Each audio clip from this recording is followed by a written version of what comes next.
Come here, Pastor. Come here. Is that your wife? Please bring your wife.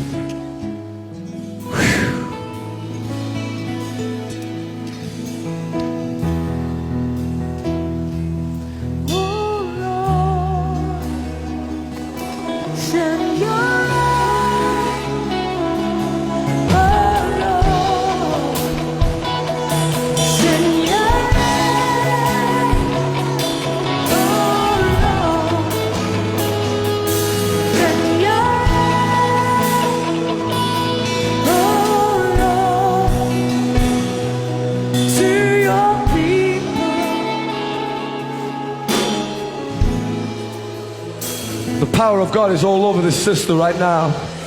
She normally has no feelings, but she can feel our hands on her legs, and she's had no feeling in her legs. Pastor, tell them what's happened. The power of God, something is taking place right now, and the Spirit of God is upon Delia.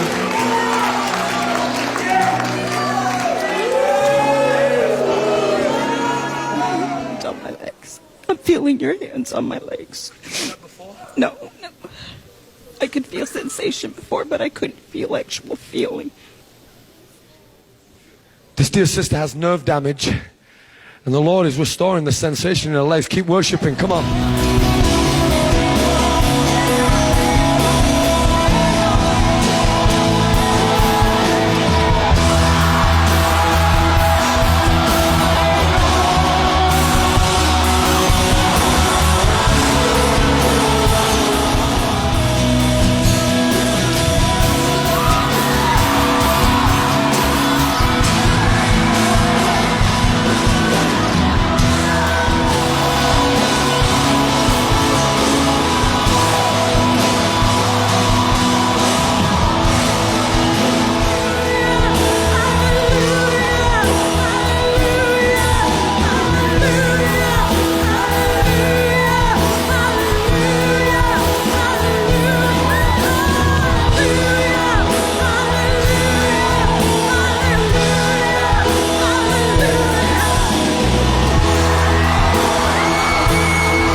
I'm telling you right now, Jesus, we give you all the glory tonight.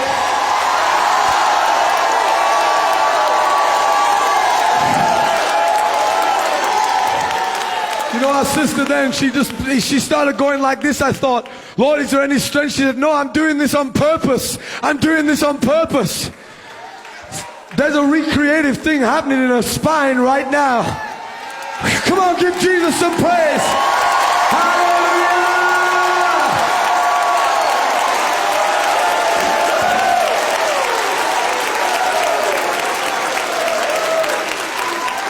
Woo! Remember right now.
My eyes are seeing it.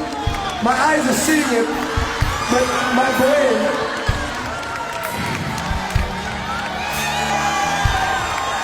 Come on, somebody. Give Jesus.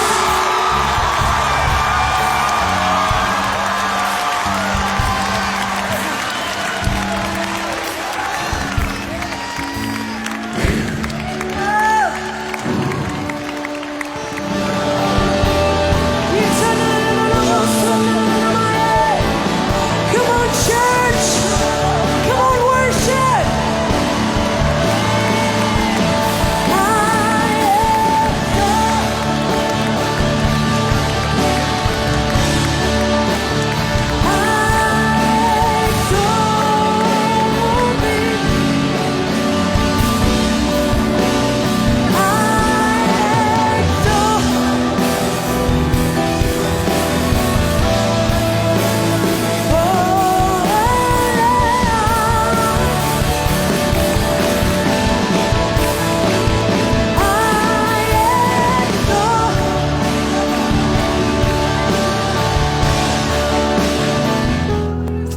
You've seen the video. Now we have the great pleasure of welcoming Sister Delia Knox and her husband, Levy Knox. Give Sister Delia a mighty shout.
You know, there are literally millions of viewers watching right now. And you know, we say all the time, you know, that you were paralyzed for 22 years. 22. But you know, that's easy for us to flip off the tongue. It's easy for me to proclaim 22 years. But I want you to tell us that there are people in wheelchairs right now that are watching. Could you tell them day to day for 22 years? I can tell you that for the first 10 years, I would rise every day saying, would today be the day? Would today be the day? And I'm getting emails all across the nation and beyond with people that have been hoping, and they've given up hope. And I know what that's like, because for the first 10 years I would rise in the morning and I would say, would today be the day? As I would lift my legs off the bed and put them on the floor and then transfer onto my wheelchair, I would say, let's see if I feel today. And then 10 years, my 10th year anniversary of the loss of the use of my legs, I decided I would not mourn the loss anymore. I decided from here on I will worship, will use that which is productive in my life as a weapon of warfare.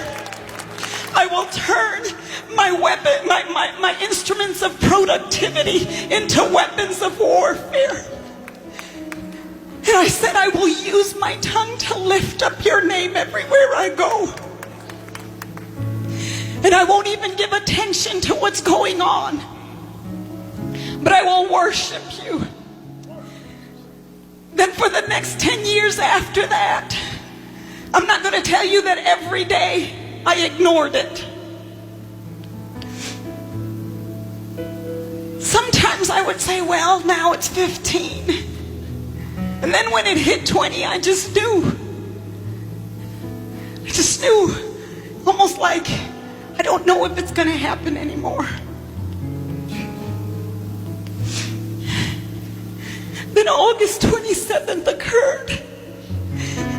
And the Lord showed me what hope deferred really means. You see, I had put hope on the shelf. I deferred it for another time. Like when you put a payment off and you defer that payment. I deferred hope, which I believe made my body more and more, because I started to think about, well, when we grow old and gray, how is my husband going to be carrying me? I started thinking about, I'm going to end up in a home somewhere, a nursing home somewhere, because I would never want to burden anyone, and I never had the privilege of birthing kids naturally, obviously. And so I thought, I started to think like this. Well, it's just not going to happen. Something happened to me on August 27th when I came into that revival.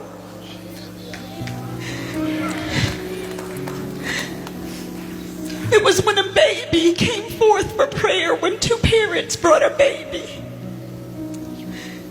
You see, before that I wanted to leave because I would stay away from scenes like that, and I just wanted to roll out of there because I just didn't want to be disappointed anymore.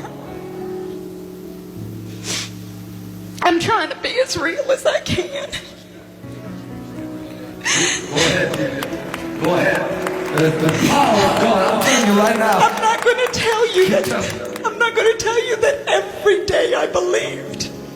I'm not going to tell you that. There were times that I put hope and deferred it for another time. August 27th, I came in there and I wanted to leave. But when parents came with their baby for prayer, I began to look at that baby in her arms. The baby had a kidney disease. He had a kidney disease or something. And immediately, compassion came in my heart for that baby. And that day I was living, if you look even on my Facebook or Twitter account, you will see it. It was about 1 Peter, where it's talking about a baby, of a life conceived of God. Think about it. A life conceived by God. And I started to envision this couple, and I said, they don't come together to conceive a child that is deformed or defective. And I said, Lord, you've got to do something for that baby. And I began to cry right there in my chair, Father, you've got to do something for that baby. For that baby was conceived of incorruptible seed because of who you are, Lord. And as the parents went down and the baby went into the arms of one of the love greeters, the baby didn't cry or anything, and I just said, look, he's safe in the arms. He's safe in the arms. And then, before I knew it, Evangelist Nathan called my husband over. But it was in the midst of compassion that he was called over, and he said, bring your wife over. Is that your wife? Bring her over. Because my heart became soft at that moment for a healing touch for that baby. Something happened, and I can't explain it to you other than something happened within me to believe healing for that child. And then in that room, when they called me over and Nathan began to pray, I was overwhelmed. And I just began to worship and began to worship. And he said, let faith arise in this woman.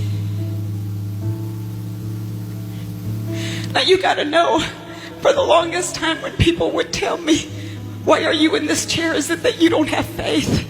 I would tell them, what makes you think I'm sick? But that night, in the midst of compassion, my heart was softened to the point where I said, Lord, I allow you to do what you need to do in my life.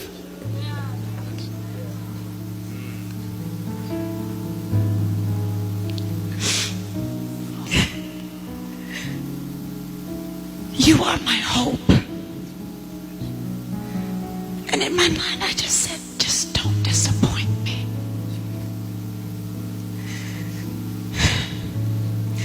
And it was like all of a sudden, I brought hope back in alignment. I can't explain it to you other than I just felt the hands on my legs. Something happened. It was like I had a Charlie horse going down, and it was like, bing. And then all of a sudden I could feel them, feel strengthened, and I didn't want to stop. But then when I went down,